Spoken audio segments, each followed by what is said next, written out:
अस्सलाम वालेकुम नाज़रीन, आप देख रहे हैं ZH एंटरटेनमेंट। मैं हूं ज़हीर अहमद। उम्मीद है आपकी ईद अच्छी गुजरी होगी और फिल्में भी देख रहे होंगे। फिल्में ज़्यादा आई हैं, इसलिए रिव्यू देना बहुत ज़रूरी है ताकि आप प्रायोरिटाइज़ कर सकें कि फ़िल्म कौन सी देखी जाए।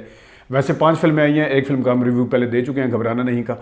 आज हम फिल्म का रिव्यू देंगे पर्दे में रहने दो का, और पर्दे में रहने दो के बिज़नेस के हवाले से भी बात करेंगे। कुछ लोग हमें घबराना नहीं के नीचे भी कमेंट्स कर रहे थे। इससे पहले भी फिल्म रिव्यू के साथ कमेंट्स आते हैं कि आप एक चीज़ को ऐड किया करें कि इसका बिज़नेस कितना हुआ है। ये भी हम आपको बता देते हैं, पहले दिन का बिज़नेस किस फिल्म का कितना है। और साथ ये भी पूछते हैं लोग कि क्या ये फिल्म बच्चों के साथ देखी जा सकती है या नहीं। तो पर्दे में रहने दो बच्चों के साथ देखी जा सकती है या नहीं, ये हम आपको बताएंगे। लेकिन पहले बिज़नेस पे आ जाते हैं।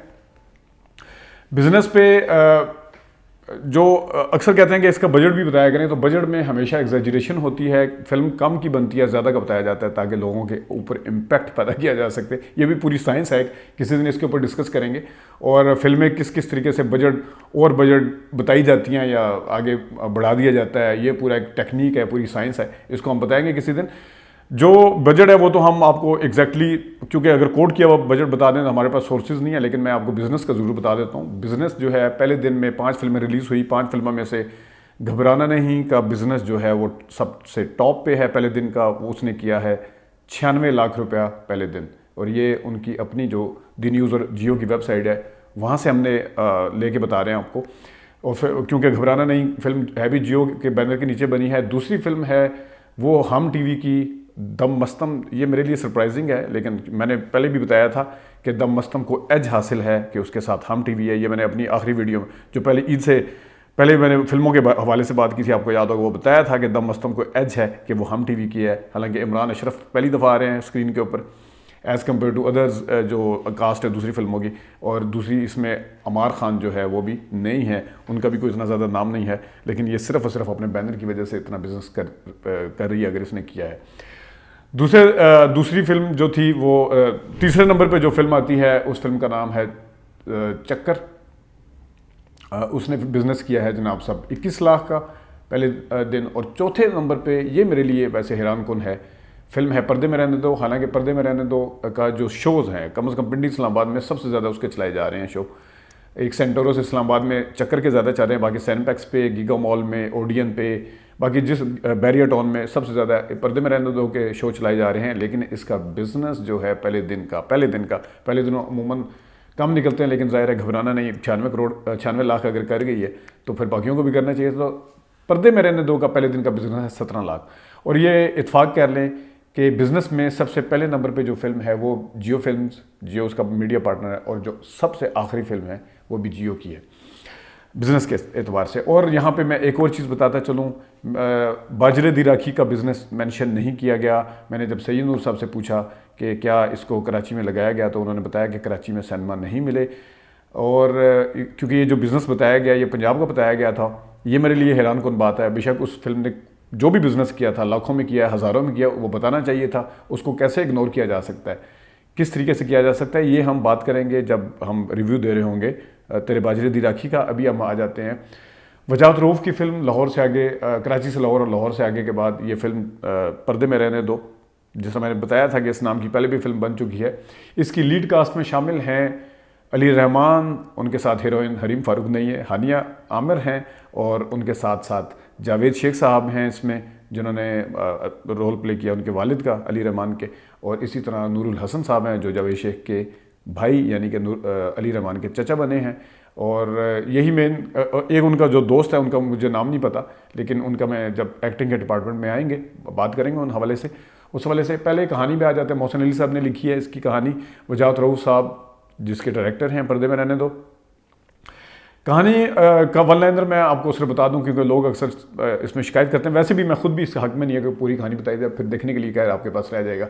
वन लाइनर ये है इसका कि अमूमी तौर पे जब बच्चा नहीं होता दो मियाँ बीवी के दरमियान में, इल्ज़ाम जो है हमारे यहाँ दे दिया जाता है लड़की को, औरत को, लेकिन असल में अगर प्रॉब्लम भी हो उस मर्द के अंदर तब भी वो इल्ज़ाम अपने ऊपर ले लेती है। यही कुछ इस फिल्म में दिखाया है। मैं ज़्यादा डिटेल में नहीं जाता, लेकिन जहाँ जहाँ मुझे रेफरेंस के तौर पे स्टोरी की बताने की ज़रूरत पड़ेगी थोड़ी सी, वो वहाँ मुझे बतानी ज़रूरी है। मैं ज़्यादा बताने का दिल कर रहा है लेकिन मैं बताना नहीं चाहता। डायलॉग जहाँ हम आएंगे ख़ास तौर पे, अच्छा डायलॉग की जब बात कर लें, डायलॉग इसके बहुत ज़बरदस्त लिखे हुए हैं। ख़ास तौर पे हानिया आमिर के वो डायलॉग हैं कि मैंने अपने ऊपर इल्ज़ाम ले लिया, वो लेके चली जाती वहाँ पे जो डायलॉग बोलती है। फिर जिस टाइम अली रहमान उनके वालिद के यानी अपने ससुर के घर उनको मनाने के लिए जाते हैं, फिर वो बताती है कि हाँ मैं बांझ हूँ, मैंने अपने ऊपर ले लिया, तुम ये वो जो भी डायलॉग है वहाँ पे वो बहुत ज़बरदस्त है। और जब अली रहमान बताते हैं सरेआम महफिल के अंदर कि मेरे अंदर प्रॉब्लम है, मेरे टेस्ट के लिए नहीं, मैं बाप नहीं बन सकता, तो उसमें जावेद शेख साहब की उनकी मेंटेलिटी के हिसाब से जो डायलॉग लिखे गए हैं, राजपूत का खून है, कैसे हो सकता है कि बाप ना, वगैरह वगैरह जो भी है। लेकिन जो उन्होंने डायलॉग बोले हैं कि उसी के जवाब में उसी महफिल के अंदर, वो तो बहुत ही शानदार डायलॉग है कि हमें बचपन से मर्द बनने की ट्रेनिंग दी जाती है। अली रहमान कहते हैं मर्द बनने की हमें ट्रेनिंग दी जाती है, चोट लगती है तो ओहो रोना नहीं है, तुम मर्द हो, फिर लोगों की इज्जतें उछालो क्योंकि तुम मर्द हो, कोई पूछने वाले नहीं। इस तरह के डायलॉग हैं वो बहुत ज़बरदस्त लिखे गए हैं। ये क्रेडिट उन 12 राइटर को जिन्होंने डायलॉग लिखे हैं वो उस पर जाता है उनको। इसी डायलॉग के हवाले से मैं एक्टिंग के डिपार्टमेंट में बाद में आता हूँ और डायरेक्शन पे भी आता हूँ, लेकिन इसी डायलॉग से रिलेटेड मैं एक और चीज़ बताता हूँ। जावेद शेख साहब के जो संजीदा डायलॉग वो अपनी जगह है, उन्होंने अपनी टाइमिंग से हंसाने की भरपूर कोशिश की और जिसमें वो कामयाब रहे। आपको पता है कि जावेद शेख साहब से भरपूर काम लिया जाता है, यासिर नवाज साहब भी लेते हैं। और ये जो लोग अभी जावेद शेख साहब को नए नए जानते हैं, इसे जिंदा भाग वगैरह से या इससे क्या नाम था, नामालूम अफराद से जो लोग जिंदा भाग में तो नहीं, नामालूम अफराद से या रॉन्ग नंबर से जानते हैं, उनके लिए मैं अर्ज़ करता चलूँ कि जावेद शेख इससे कहीं ज़्यादा कॉमेडी कर चुके हैं। उस्तादों के उस्ताद में उन्होंने नदीम साहब को पछाड़ दिया था कॉमेडीज़ में, इतने ज़बरदस्त। और हम जिस जावेद शेख साहब को जानते हैं जो एक्सटेम्पोर भी जुमले बोल जाते हैं, मैंने अपने इंटरव्यू में मेंशन किया था, फिल्मों के अलावा भी वो कहीं भी उनको कोई जुगत मारने की कोशिश करे तो वो भरपूर जवाब देते हैं। टाइमिंग बड़ी शानदार है उनकी, बहुत ज़बरदस्त है। इस फिल्म के अंदर जो संजीदा डायलॉग को छोड़ के जितनी अच्छी तरीके से उन्होंने कॉमेडी की है, जितनी टाइमिंग उनकी है, मैं एज ए जो पुराना देखता हुआ आ रहा हूँ जावेद शेख साहब को, मुझे उनके डायलॉग के ऊपर कोई ख़ास मेहनत नज़र नहीं आई। उनकी टाइमिंग का कमाल ज़रूर है जो उन्होंने डायलॉग बोले, लेकिन उनके मज़ाहिया डायलॉग इससे कहीं ज़्यादा बेहतर हो सकते थे। क्योंकि मैं जिस जावेद शेख साहब को जानता हूँ, मुझे हमेशा सीन देखते हुए यही लग रहा था कि अब ये मज़ीद आगे से जवाब देंगे, करेंगे, लेकिन आगे से उन्होंने उसके ख़ासतौर पर अली रहमान के दोस्त को भी कई जगह वो जवाब दे सकते थे, जिस तरह का करैक्टर दिखाया, जिस तरह की उनकी नेचर दिखाई, लेकिन राइटर ने यहाँ पे थोड़ी सी डंडी मारी है या थोड़ी सी कंजूसी से काम लिया है, या थोड़ा सा काम इसके ऊपर ज़्यादा भी हो सकता था, इसको मज़ीद अच्छा बनाया जा सकता था। डायरेक्शन से पहले मैं इसकी ड्यूरेशन के ऊपर बता देता हूँ। घबराना नहीं कि जिस तरह ड्यूरेशन 2.5 घंटे की थी, उन्होंने 1 घंटा 55 मिनट लिखी थी, है वो 2.5 घंटे से भी ज़्यादा की फिल्म है। तो ये फिल्म जो है ये 1.5 घंटे की है।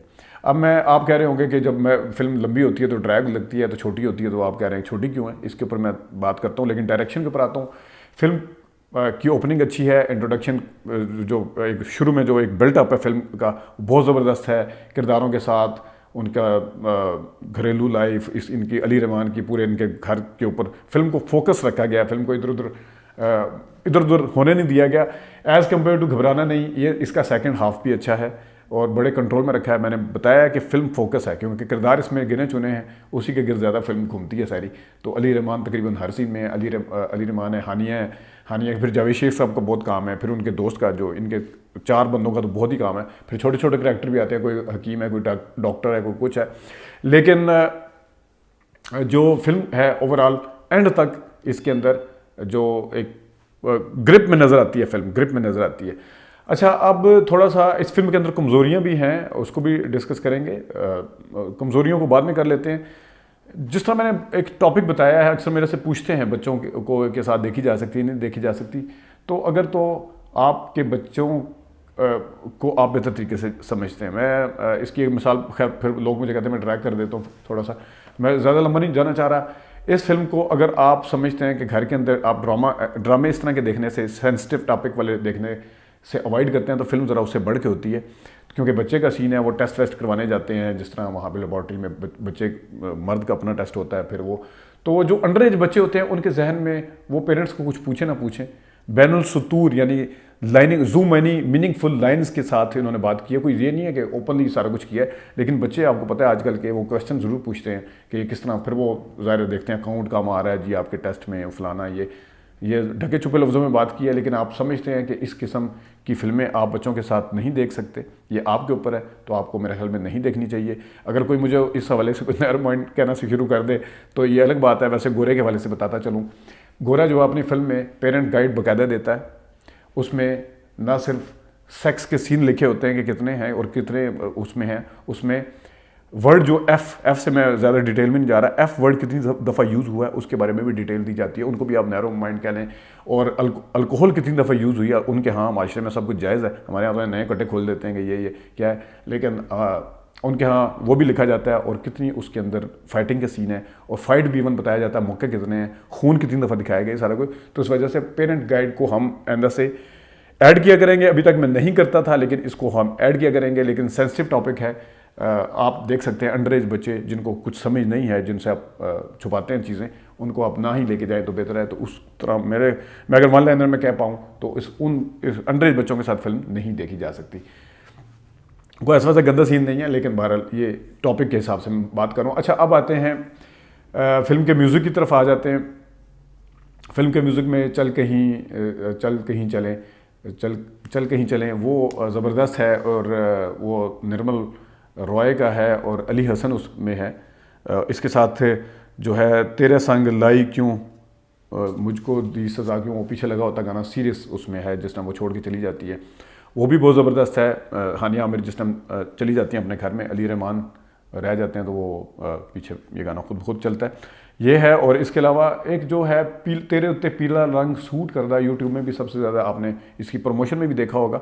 लेकिन थोड़ा सा मैं डायरेक्टर्स को ये कहना चाहता हूँ कि जो भी इसी तरह घबराना नहीं का भी जो आखिरी गाना था, चांजरिया पहना दे मुझको चांजरिया पहना दे, एंड पे बिल्कुल एंड पे फिल्म जब जैसी ख़त्म होती है तो लाइटें ऑन हो जाती हैं। तो फिल्म कुछ लोग ये हो सकता है गाना देख के जाना चाह रहे हैं, तो सिनेमा वालों से गुजारिश है कि जब तक ये गाना उन्होंने इतनी मेहनत की होती है ये ख़त्म ना हो जाए, तो उस वक्त मेरे ख्याल में लाइट्स हॉल की ऑन ना की जाएँ, क्योंकि जब लाइट्स ऑन होती हैं तो जो लोग गाना देखना चाह रहे होते हैं उनके आगे लोग आगे खड़े हो जाते हैं, वो क्योंकि बाहर निकलने के चक्कर में होते हैं। तो इसलिए इस तरह की चीज़ से मेरे ख्याल में सिनेमा वालों को भी सोचना चाहिए, इतनी मेहनत उनकी रायगन चली जाती है, और ज़ाहिर है। और दूसरा ये इसमें इस किस्म के गाने ठीक है हैप्पी एंडिंग के साथ अब ईद के मौके पे भेजना चाह रहे हैं लोगों को घरों में, लेकिन घबराना नहीं में गाने ज़रा ठीक थे। इसमें गानों की कमी फील होती है, जैसा मैंने ड्यूरेशन का मैं बताया कि 1.5 घंटे की है, तो गाने की कमी फील होती है। गाने ज़रा थोड़े से इसमें 1-2 हो सकते थे, वो 1-2 जगह पे गाने की कमी बहुत शिद्दत से फील होती है। जिस टाइम आप कॉमेडी देख रहे हैं कि तंग आ जाते हैं, मतलब आप एग्जॉस्ट हो जाते हैं, देख के बोरियत महसूस करने लगते हैं एक जैसी उसमें, तो उस वक्त ज़ाहिर है गानों की सीक्वेंस होते हैं। ये तो फाइट वाली फिल्म है, तो फाइट वाली फिल्म में फ़ाइट का सीक्वेंस आ जाता है, कुछ संजीदा आ जाता है। तो इसमें क्योंकि ड्रामा फिल्म है, इसके अंदर वो लड़ाई वड़ाई तो है नहीं है, तो इस वजह से इसको थोड़ा सा उसमें गाने की कमी भी महसूस होती है।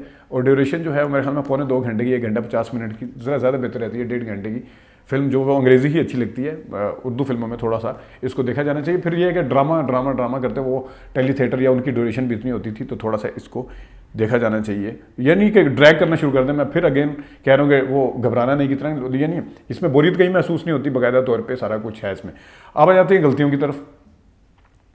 गलतियाँ इसमें जो बड़ी गलती एक थोड़ा सा ये कह सकते हैं कि एक बंदे ने अपनी जो मेडिकल रिपोर्ट जो है, जो उसकी मिसेज़ बगैर देखे फेंक देती है, क्योंकि खामद कह चुका होता है कि मैं आई एम ओके, मैं ठीक हूँ, मुझे कोई प्रॉब्लम नहीं है, हालांकि वो रिपोर्ट कुछ और होती है।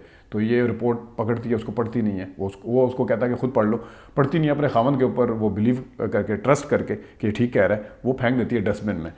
तो ये बाद में डस्टबिन में से उठा के उसको जला देते हैं, बाद में दोबारा भी जाते हैं, ज़ाहिर है वो सीक्वेंस इस तरह का दिखाया जाते हैं उसमें। तो उसमें ये दोबारा से रिपोर्ट घर में कैसे ला के रख देता है वो वाला बंदा, जिसको पता है कि मेरे अंदर प्रॉब्लम है, वो तो ज़ाहिर लेबॉर्ट्री से बाहर ही टेस्ट कराता दोबारा से कि मैं ठीक हुआ नहीं, तो वो दोबारा बाहर ही उसको फेंक देनी चाहिए थी, जिसने पहले इस तरह उठ के रात को जलाई थी। एक थोड़ा सा ये है, थोड़ी लॉजिक मेरे समझ में थोड़ा सा मतलब तुक नज़र आती है, थोड़ी सी, ज़्यादा नहीं, पी सकते हैं आप। और एक और जगह पे है कि ज़ाहिर है वो रिपोर्ट जब उसने अपने हाथ से डस्टबिन में फेंक दी थी, तो ज़ाहिर है डस्टबिन से वो रिपोर्ट दोबारा अलमारी में तो आ नहीं सकती। तो वही वाली रिपोर्ट अगर हानिया आमिर देखने के लिए बाकायदा जब अपने खामन को देखती है कि लिफ्ट नहीं करवा रहा, मुझे खुराकें भी जीव खा रहा, वो कॉमेडी पे आता हूँ मैं, खुराकें भी जीव खा रहा है, वो जब शक करती है तो वो क्या सोच के वो उसके कमरे की, यानी अपने कमरे की तलाशी वो कबर्ड में या जो दराज हैं उसमें लेने की कोशिश करती है। हालांकि एक रिपोर्ट उसने खुद फेंक दी होती है, ज़ाहिर डस्टबिन में से तो दोबारा दराज में नहीं जा सकती, तो उसको कैसे पता चलता है कि दूसरी रिपोर्ट भी आई होगी, चेक करूँ या क्या, या तो वो कोई नॉर्मल दिखाया जाता है कि कोई और चीज़ ढूंढने के लिए आई थी तो रिपोर्ट उसके मत्थे लगी। लेकिन नहीं, वो जब अपने खामन को देखती है, ठीक है ये लॉजिकल है कि वो खामन को जब देखती है इस तरह की, लेकिन वो क्या सोच के आई थी, क्या उसको पता था कि रिपोर्ट दोबारा से कराई होगी? वो पहली वाली रिपोर्ट तो उसने डस्टबिन में फेंक दी थी। अगर वो ये सोच के आई थी कि वो रिपोर्ट जो मैंने पढ़ी नहीं थी वो दोबारा मैं चेक करूँ, तो वो तो उसने डस्टबिन में फेंक दी थी। ज़ाहिर है डस्टबिन का माल तो अगले दिन फिर कहाँ जाता है आपको पता है। ये थोड़ा सा है। और थोड़ा सा एक और चीज़ जो छोटी गलतियां ये हैं कि शुरू में जिस वक्त वो पहले जो शुरू का सीन है और हानिया आमिर का जो पहला सीन है जहाँ पे वो दुल्हन बनी होती है, वो कहती है तुमने घूंघट उठाना था, करना था, तो एक दफ़ा वो घूंघट यूँ किया होता है तो अगले सीन में घूंघट उतर चुका होता है, और ना सिर्फ वो उतर के चले यहाँ भी अगर पड़ा होता कहीं पे, वो कहीं पे भी नहीं होता। तो ये थोड़ा सा ख्याल रखना चाहिए था। यानी सामने का एंगल है और वही उसी टाइम का, उसी 5 सेकंड बाद का एंगल है, तो दुपट्टा गायब भी हो जाता है, उतरते हुए भी नहीं दिखाया, ठीक है, और वो गायब हो चुका होता है जिस टाइम वो। एक ये है। दूसरा एक और सीन है जिसमें कॉलर जो है, जिस टाइम हानिया आमिर के पास जाते हैं, ब्लैक कलर की शर्ट पहनी हुई है, मेरे पास इसकी तस्वीर भी है, देखूंगा अगर मैं लगा सका। ब्लैक शर्ट पहने हुए सामने से हानिया आमिर जिस वक्त कहती है तुम तो मर्द हो ना, तुम्हें कोई नहीं, तुम बाँझ, तुम्हें ये वो इस तरह की डायलॉग बोलती है जिसने मैंने पहले मेंशन किया। तो उनके कॉलर उठे हुए हैं लेकिन फोल्ड हुए हैं, थोड़े से उठे हुए हैं, उनके जो एजेस हैं, किनारा है वो नज़र नहीं आ रहा, लेकिन बैक से वो किनारा नज़र आता है। सामने से बैक से फुल उठे हुए, सामने से कॉलर उठा हुआ ज़रूर है लेकिन थोड़ा सा ऊपर से फोल्ड हुआ है, और ये वाला कॉर्नर भी फोल्ड हुआ है। ये एक ही सीन है, उसमें उन्होंने दिखाया। एक सीन और है, ज़ाहिर है जिस वक्त कोई भी करैक्टर बिलफर्ज बात करते करते हाथ यहाँ लेके जाएगा या हाथ ऊपर करेगा या अपनी टांग उठा के किसी टेबल पे या कुर्सी पे रखेगा, तो ये उसूल है फिल्म का कि उसको फिर वापस लाते हुए भी दिखाएंगे आप।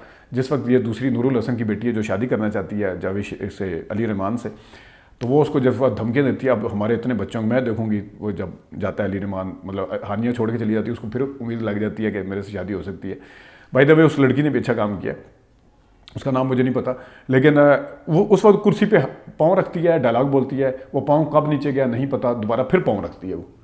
यानी कि एक पाँव जब रखा है तो उसूली तौर पे उसको डायलॉग बोलते बोलते वो वापस दिखाना चाहिए था। अगर दोबारा पाँव रखा है तो दोबारा वो कैसे रख सकती है, ये थोड़ा सा है। ये अच्छा, अब अदाकारी की तरफ आते हैं। हानिया आमिर फिल्म का मटेरियल है, परवाज़ ने जुनून में भी अच्छा काम किया था, इसमें भी अच्छा काम किया है इन्होंने, और बड़ी उस चेहरे के ऊपर इनोसेंस भी है। उनके गाने पिक्चराइजेशन जिस तरह तेरे उत्ते पीला रंग, तो उसके अंदर वो वाला मटेरियल भी है हानिया के अंदर, और अदाकारी भी उस अच्छी की है ओवरऑल। तो ओवरऑल उनकी लुक भी अच्छी है, सारा कुछ अच्छा है। अली रहमान क्या कहने, अली रहमान ने मेरे ख्याल में पर्ची के अलावा तो मुझे उनकी सारी फिल्में अच्छी लगी हैं। ये हीर मांझा मैंने बताया था कि मैं इसको अंडररेट कर रहा था, बहुत अच्छी फिल्म है, उन्होंने अदाकारी भी अच्छी की, ड्रामा भी बहुत अच्छा करते हैं। और अली रहमान ने जिस जगह पे भोले बने हैं, जिस जगह से गुस्सा किया, मायूस होते हैं, जो तो हर जगह उनके जो शेर हैं करैक्टर, उन्होंने अच्छा काम किया। जावेद शेख का मैं पहले बता चुका हूँ, बहुत अच्छी कॉमेडी की है, लेकिन उनके काम में मज़ीद बेहतरी लाई जा सकती है। नूरुल हसन साहब जो है वो शॉर्ट रोल में अच्छे लगे हैं, और जो अली रहमान का दोस्त है, नाम मुझे नहीं पता, उन्होंने बहुत अच्छा काम किया है, और सिचुएशन कॉमेडी भी अच्छी की है, उसने लाइनें बोली भी बहुत अच्छी हैं। राइटर ने उनके ऊपर ज़्यादा मेहनत से काम किया है as compare to Javed Shaikh, अगर कॉमेडी को पॉइंट ऑफ व्यू से देखा जाए। फिर जो सीन सिचुएशनल हैं, वॉशरूम में जावेद शेख साहब वो गर्म पानी से अपना वॉशरूम में जाते हैं तो गर्म पानी से धो लेते हैं, उसके बाद का जो सीन है फिर वो पंखे वाला, उसके बाद जो कॉमेडी के सीन है वो ज़्यादा अच्छे बनाए हुए सारा फिल्म ओवरऑल। एंड पे अगर आप लड़ाई देखना चाहते हैं या आप बहुत ज़्यादा एंड के अलावा बहुत ज़्यादा आइटम सॉन्ग्स देखना चाहते हैं, सॉन्ग देखना चाहते हैं, फिर भले ये फिल्म ना देखें, लेकिन जो अब ड्रामा मेरे ख्याल में इस चीज़ से हमें निकल आना चाहिए कि ड्रामा फिल्म जो लोग ड्रामा फिल्में जा के देख रहे हैं, 1500 का 1500 का टिकट ले के देख रहे हैं, तो उनको पता होता है कि हम क्या देखने जा रहे हैं। इस वजह से हमें मेरे ख्याल में निकलना पड़ेगा कि फ़िल्म की टेक्निक नहीं है, ड्रामे की टेक्निक, वो लोग इसको कबूल कर रहे हैं, देख रहे हैं, खुशी से देख रहे हैं। जो लोग अच्छी ड्रामा फिल्म देखना चाहते हैं जिसमें थोड़ा सा कॉमेडी का भी टच है, और गाने शाने भी हैं, ज़्यादा नहीं है, गानों की कमी है, और अच्छी कंट्रोल फिल्म है, फोकस फिल्म है, ड्रैग नहीं है कहीं पे, वो ये देख सकते हैं। और इस किस्म की मेरा मानना ये है कि फ़िल्म को मैं जब नंबर देता हूँ कि अगर आप वन लाइनर मैं दोबारा से दोहरा देता हूँ, अगर आप सुन सके कि अगर आप कॉमेडी फिल्म बना रहे हैं और लोग हंसते नहीं हैं तो आप फ्लॉप हो गए हैं, अगर आप संजीदा फिल्म बना रहे हैं लोग सीरियस नहीं होते तो आप अपने एफर्ट में फ्लॉप हो गए हैं, एक्शन वाली फिल्म, थ्रिल वाली फिल्म बना रहे हैं, लोग थ्रिल फील नहीं करते तो आप नाकाम हैं, आप कामयाब नहीं हैं। और अगर आप उनको इसमें कामयाब करवा देते हैं इन सारे कामों में, रोने में या हंसने में, तो आप कामयाब हैं, नहीं हैं तो फिर आप कामयाब नहीं हैं। इसी तरह जो रोने धोने के सीन हैं, फिर लड़ाई वाले सीन में अक्सर हम लोग गोरे को मुकाबला करते हैं, उनका बजट ज़्यादा होता है, तो गोरे की तरह अगर आप लड़ाई दिखा सकते हैं जहाँ तीफा ट्रबल में थी अली ज़फ़र, बाकी अगर फिर तो लोग हंसेंगे अगर आप तुक्के दिखा रहे हैं, अगर वो लड़ाई सही तरह नहीं दिखा सके। तो इस फिल्म को इसके मिजाज के मुताबिक देखते हुए जो लोग देखना चाहते हैं बिल्कुल देखें, अच्छी फिल्म है, और इसको 10 में से 8 नंबर आसानी दिए जा सकते हैं। नाज़रीन, ये था पर्दे में रहने दो का रिव्यू। अभी तक के लिए इतनी इजाज़त दीजिए। अल्लाह हाफ़िज़।